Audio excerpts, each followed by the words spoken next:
Hi ఈరోజు నా batchmate అయిన మా జానీ గారితో మాట్లాడదాము. ఆయన ఒక డాక్టర్ అండ్ దట్టు ఒక ఆటోప్సీ డాక్టర్, ఆటోప్సీ సర్జన్.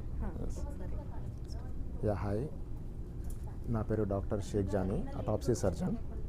మెదక్లో చేస్తున్నాను. మెదక్ గవర్నమెంట్ హాస్పిటల్లో డాక్టర్గా చేస్తున్నాను. సో యూజువల్లీ డైలీ నేను డెడ్ బాడీస్ని డీల్ చేస్తుంటాను. నా డీలింగ్ మొత్తం పోస్ట్ మార్టం తోటి ఉంటుంది. సో మెయిన్ రీజన్ డెత్కి రీజన్స్ ఏముంటాయి అంటే సైకలాజికల్ ప్రాబ్లమ్స్ ఎక్కువ ఉంటాయి. ఫైనాన్షియల్ ఇష్యూస్ కావచ్చు, రిలేషన్షిప్ ప్రాబ్లమ్స్ కావచ్చు. వాటిని తట్టుకోలేక they will take bad decisions.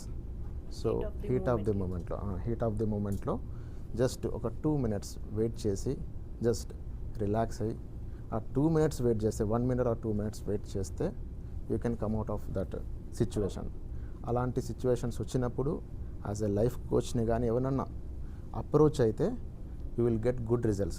దాన్ని ఆ సిచ్యువేషన్ని ఎట్లా ఓవర్కమ్ చేయాలి అనేది మనకు తెలిసి ఉండదు. చాలామందికి దాని సిచ్యువేషన్ ఓవర్కమ్ చేయలేకనే సూసైడ్ చేస్తారు. సో అది ఓవర్కమ్ చేయాలి అంటే మనకు అందరికీ గాడ్ గిఫ్టెడ్ కాదు. సో డెఫినెట్గా ప్రతి స్కిల్ ఒకరి దగ్గర ఉంటుంది. ఆ స్కిల్ ఎవరి దగ్గర అయితే ఉంటుందో వాళ్ళ దగ్గరికి వెళ్ళి తీసుకుంటే, వాళ్ళ అడ్వైస్ తీసుకుంటే మనం ఆ ప్రాబ్లం నుంచి బయటపడే ఛాన్సెస్ ఎక్కువ ఉంటాయి. సో అలాంటి సిచ్యువేషన్ వచ్చినప్పుడు డెఫినెట్గా లైఫ్ కోచ్ కావచ్చు, ఎవరన్నా అడ్వైజర్స్ ఉంటారు, వాళ్ళని అప్రోచ్ అయితే you will be in safe hands అన్న.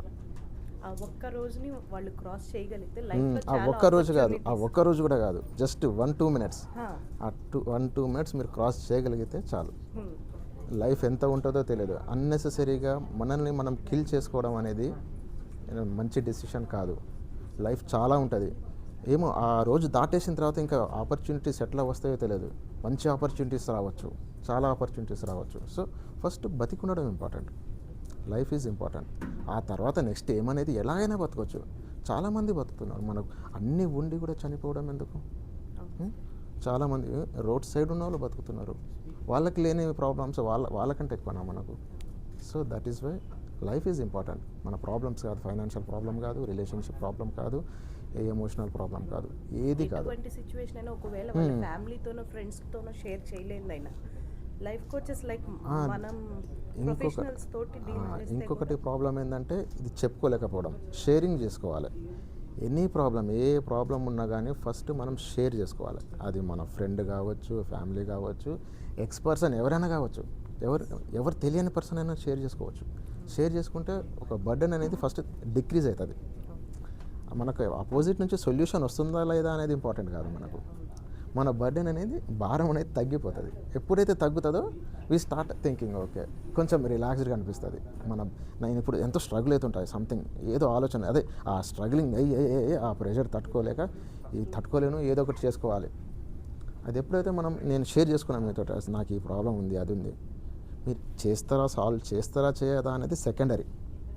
సో నా మెంటల్ టెన్షన్, ఆ ప్రెషర్ అనేది దిగిపోతుంది. ఫస్ట్ దిగిన తర్వాత నేను కొంచెం స్టేబుల్ అయితే జస్ట్ ఇంకా నెక్స్ట్ ఆలోచించడానికి మొదలు పెడుతుంటాను. మీరు నార్మల్ కేసెస్ చూసినప్పుడు, ఇలాంటి కేసెస్ చూసినప్పుడు మీకు ఎలాంటి ఫీలింగ్ ఉంటుంది? సో అదే చెప్తున్నాం. 25 to 45 ఏజ్, ఆ ఏజ్ గ్రూప్ వాళ్ళే ఎక్కువ సూసైడ్ చేసుకుంటారు. దట్టు ప్రాబ్లమ్స్, రెండే problems, financial issues and relationship issues. ఇంకా చదువుకునే వాళ్ళైతే డిప్రెషన్, ఎగ్జామ్ డిప్రెషన్. అంతే. అంటే ఎందుకు ఆ ఆలోచన మాకైతే ఎప్పుడు రాలేదు. నేను చిన్నప్పటి నుంచి ఇంత చదువుతున్నాం, ఏం చేస్తున్నాం, సూసైడ్ అనే థాటే లేదు.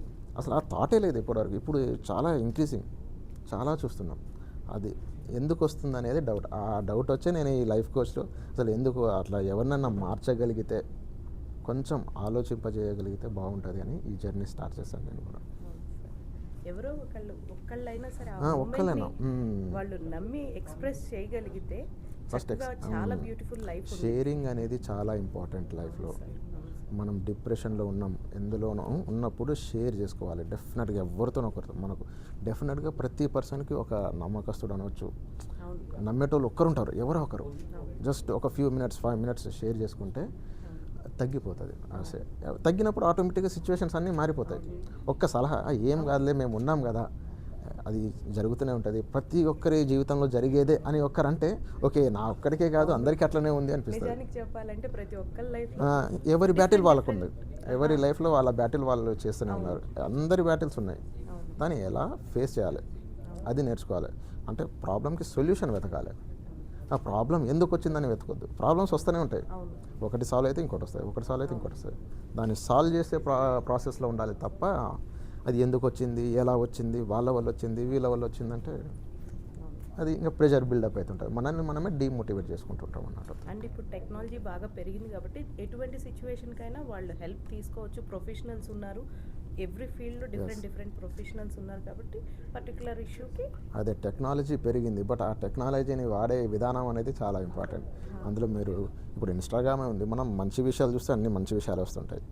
మనం అందులో బ్యాడ్ థింగ్స్ అంటే బ్యాడ్ థింగ్స్ అనేది అంటే మనని నెగిటివ్ థాట్స్కి సంబంధించినవి చూస్తుంటే నెగిటివ్ థాట్స్ వస్తుంటాయి. సో మనం ఏ దారిలో వెళ్తున్నాం అనేది చాలా important. Thank you thank you madam.